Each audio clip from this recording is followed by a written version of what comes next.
I'm Yazan MALKOSH. I'm the founder and CEO of Swatchbook. We are the world's first and largest 3D digitized material platform. My background is over 20 years in 3D and visualization. We bring a host of experience in the digitization space. We have some of the largest brands in the world, as well as their supply chain. We help the supply chain digitize their content and provide that to the brands so they can make a much more sustainable way of selecting and managing and curating the materials they use to produce the products. And we focus primarily on the fashion space. So the reason we got involved in the China start was because we were actually researching different methods to, how do you find the good approach to get into the investment world inside of China? We wanted to get some additional insights from a foreigner's perspective as well. Our operating officer, our COO, Sinari, did some research and was able to find the China Start program and Boji, and kind of his approach to the complete, going from a Westerner into the China aspect. And that's basically why we got in. And it's been a great experience so far. The biggest takeaway was really the cultural differences in business approach. I think the way that they were framed by Boji, I think that was what made it really valuable for us. Obviously, when we've been dealing with the team in our Swatchbook China office, very, very, shy. The way the responses happen. I mean, those things we thought that these are just an individual way of working, but they turned to be a lot more of a cultural way of working. And I think that to us was a light bulb moment because we can apply that learning now to any conversation. And I think the same thing for Swatchbook China office to also understand how we think and how we look at things. And this is not necessarily a Yazan thing, but more of a cultural thing. That to me is probably the most invaluable lesson that we learned. And certainly everything else in terms of investment and how to set up your company, that has value to us.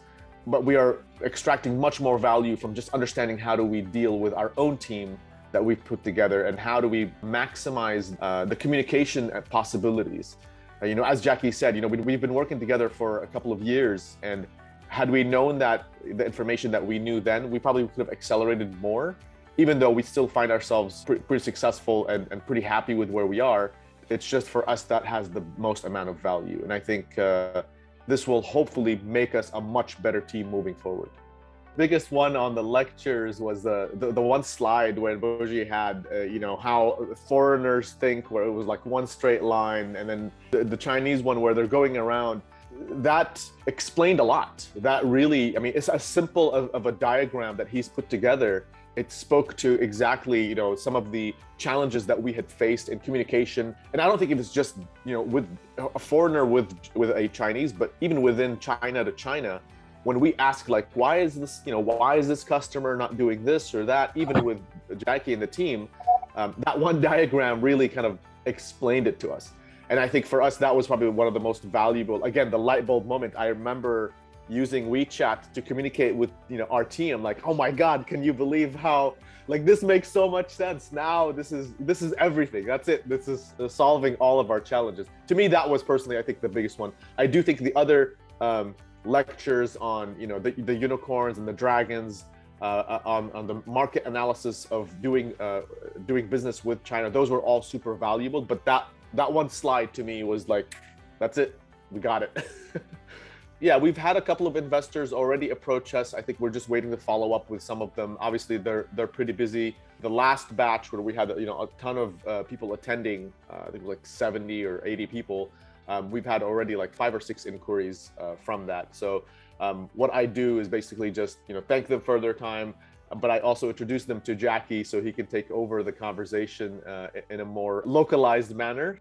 Jackie is really our vocal representative inside of China that's able to handle any conversation to move that forward. The advice is keep an open mind to change and to adjust and pivot your pitch, your approach, and your overall stance in terms of how you want to do business.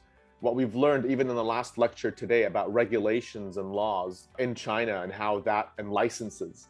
And certainly for us, we have too many issues, but for some of the other companies, there's a lot of challenges. And sometimes you can't take it all on your own. You have to find a partner that can do that for you inside of China. And I think that's something you really have to be aware of. It's again, different culture, different business, different government. Even with like ByteDance and how they have TikTok, but they have the Chinese version of TikTok because it's serving two markets, even though it's under the same company.